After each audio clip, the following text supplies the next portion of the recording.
Oh goodness, look at him flatten himself out. He almost looks like a venomous snake. What defines what an animal really is? It's a term that most won't use to define a worm, an anemone, arachnids, or a centipede. What about a fish?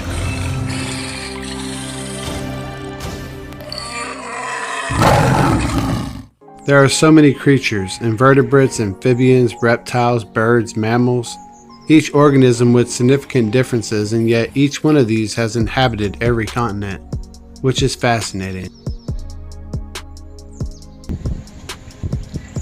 No, this isn't a venomous snake. This is the brown snake. You can identify it by its small build.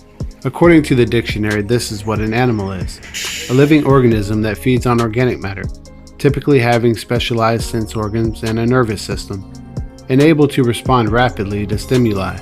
Wait, do we need to classify plants into this? I mean, let's see what the definition of rapidly is. Very quickly, at a great rate.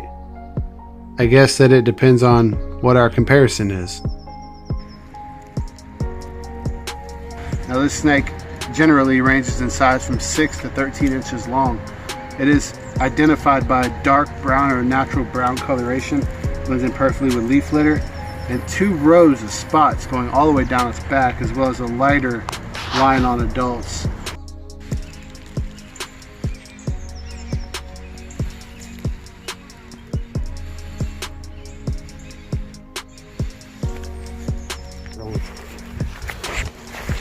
You can't touch him, right? No, but I can get close. There's no doubt in our mind that a raccoon would fall into the realm of what an animal is, because it's a member of the animal kingdom, the taxonomical classification of living organisms. You know, the organizational algorithm humans use to classify different organisms in a dead language, Latin. Humans use Latin because that language will never change, because we know the meanings of words change every day. Man equals human equals male equals oh man. Humans need to man the job. Florida Wildlife Guide. Today I want to introduce y'all to a species of tortoise. This is the gopher tortoise. This is a very important species here in Florida and around the United States. It's okay, but Without a doubt, a raccoon is an animal and not a man, because man means human among other things. Often known as the bandit, because of the black mask over its eyes, and their ability to find food in situations that are complex. Opening garbage cans, sneaking into your house in the middle of the night, grabbing cat food and quickly disappearing out of sight. Rarely seen but always close by, because this mammal species is arboreal and nocturnal. That means they climb trees and awake at night. They are poised as a villain, mischievous, and even a nuisance. alright, we're gonna go ahead and let this raccoon go. I gotta put some gloves on to be safe, so he can't bite me in case he really wants to.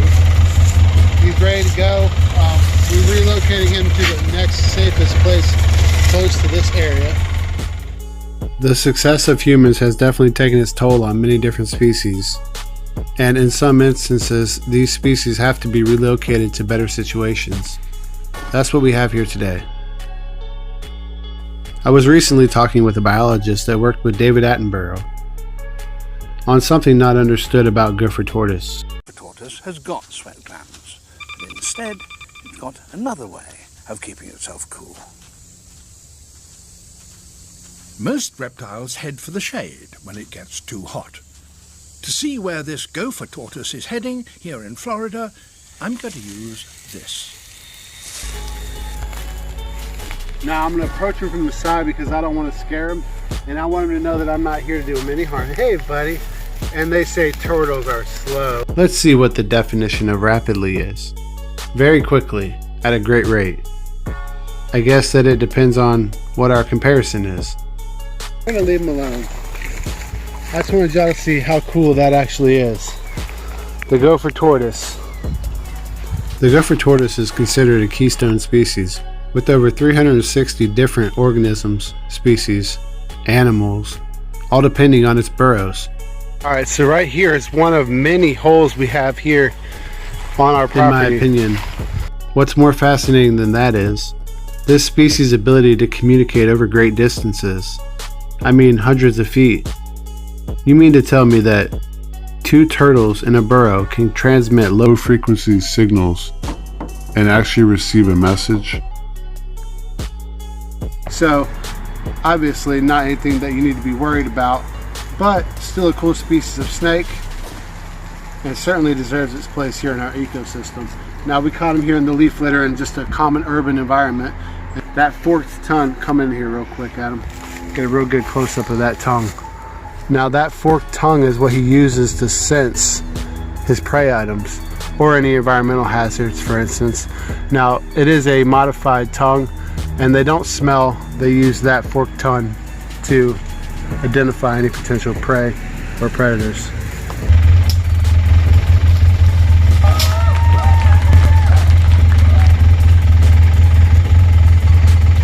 We're going to let this guy back go right here in the leaf litter and let him be on his way so he can reproduce and live out his life cycle. Thanks everyone for watching this episode. I'm your host Alex with the Great Outdoors, the Florida wildlife guy.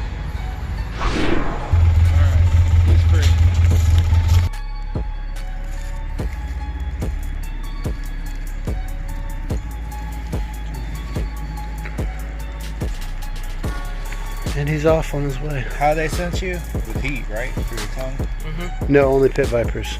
They can smell you, in a sense. I mean, sort of smell you, not really.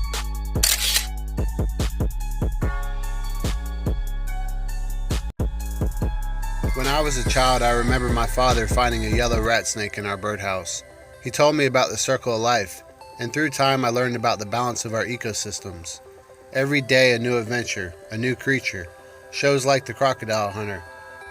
It became my goal to catch every species of animal possible.